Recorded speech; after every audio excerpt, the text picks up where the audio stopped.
Anies Baswedan merupakan sosok capres yang komplit, memiliki kemampuan di atas kandidat lain, baik di kelas nasional maupun internasional.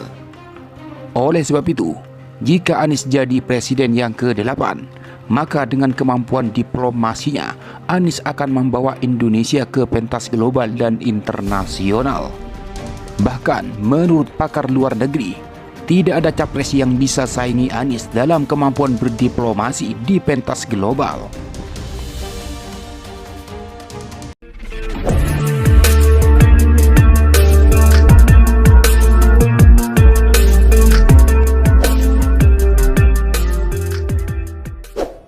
Bakal calon presiden usungan Partai Nasdem Anies Baswedan memiliki kemampuan dalam berdiplomasi di tingkat global.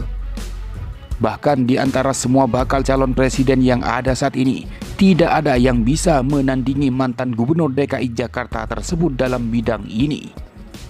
Hal ini disampaikan oleh pakar luar negeri Smith Al-Hadar. Ia mengatakan, Anies itu kalau kita lihat dari calon-calon aspiran capres yang ada sekarang, tidak ada yang bisa saingi Anies dalam soal ini. Jelasnya dalam podcast, dipimpin Anies, Indonesia bisa jadi game changer di Indo-Pasifik di kanal YouTube Jurnal Politik TV, dikutip dari KBA News, Sabtu 7 Januari 2023. Kemampuan Anies berdiplomasi di dunia internasional, ujarnya, melanjutkan, tidak lepas dari latar belakang pendidikannya. Anies menyelesaikan master di bidang International Security and Economic Policy di Maryland University dan Doktor Political Science di Northern Illinois University, keduanya di Amerika Serikat. Karena dia itu bersekolah di sana, S2 dan S3. Dan yang paling penting, track record dia ketika memimpin Jakarta itu sebenarnya Anies telah menjalankan politik luar negeri. Jelas penasehat Indonesian Society for Middle Age Studies ini. Kemampuan Anies dalam berdiplomasi ini terbukti saat dia membangun Jakarta International Stadium atau JIS dan menyelenggarakan Formula E. Dalam membangun dan menjalankan kedua mahakarya tersebut, pemerintah pusat tidak mendukung, bahkan memboikot, terutama terkait ajang balap mobil listrik bertaraf internasional tersebut. Supaya proyek ini gagal, karena ini dianggap proyek Anies yang bisa melejitkan namanya di panggung internasional, sehingga semua BUMN menolak kerjasama dengan Anies Beber Smith. Namun, berkat kemampuannya berdiplomasi, Anies sukses meski tanpa dukungan perusahaan-perusahaan BUMN. Karena korporasi-korporasi raksasa dunia justru berbondong-bondong memasang iklan mendukung pelaksanaan ajang balapan jet darat tersebut.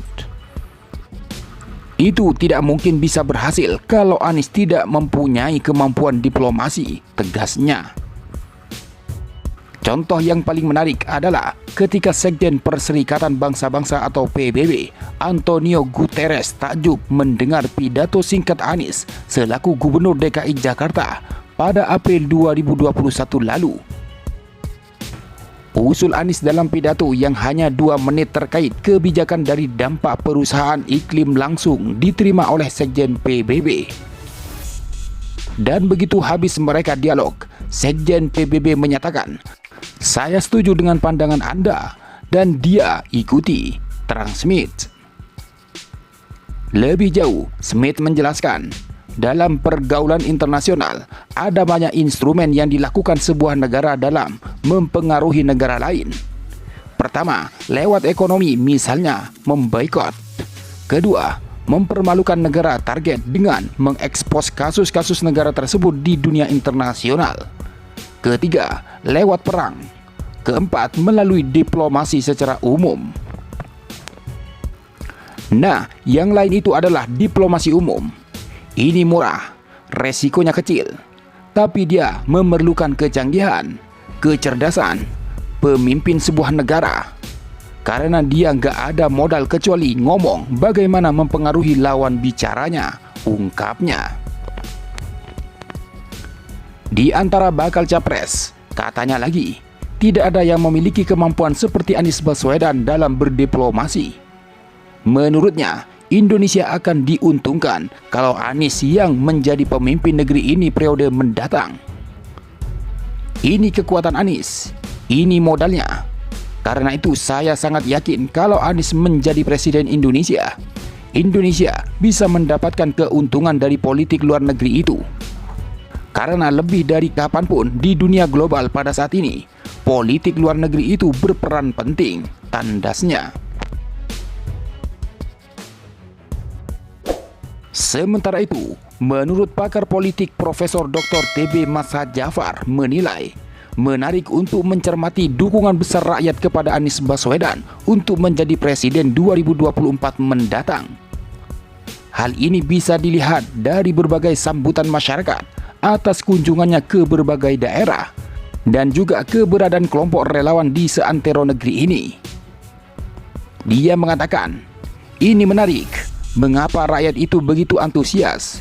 Itu pertanyaannya. Padahal Anies itu tidak dikenal sebagai orang partai. Jelasnya dalam podcast Jegal Anies, Demokrasi Terancam. Dikutip KBA News, Sabtu 7 Januari 2023.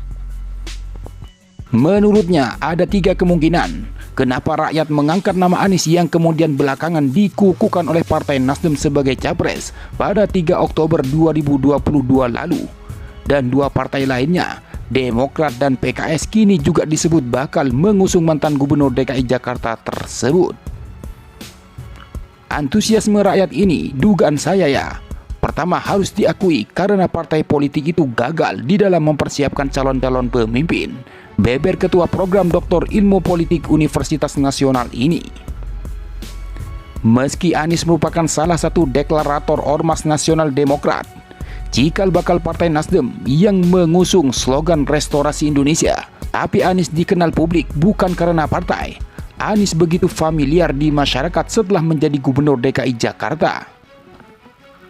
Kedua, dukungan besar ini juga akademisi senior ini mensinyalir karena rakyat mendambakan perubahan. Karena rakyat merasa dalam 10 tahun terakhir ini banyak aspirasi mereka yang diserap oleh partai politik, parlemen, dan juga pemerintah. Alasan ketiga, rakyat ingin pemimpin Indonesia, negara besar yang memiliki letak geografis sangat strategis, memainkan peran penting di pentas global, seperti pernah ditunjukkan oleh Soekarno dan Soekarno saat menjadi presiden. Nah, ada kerinduan bahwa presiden Indonesia itu juga bukan hanya istilahnya, hanya jago kandang, tapi juga kehadiran presiden di pentas nasional itu mendunia. Itu juga merupakan dambaan, ungkapnya.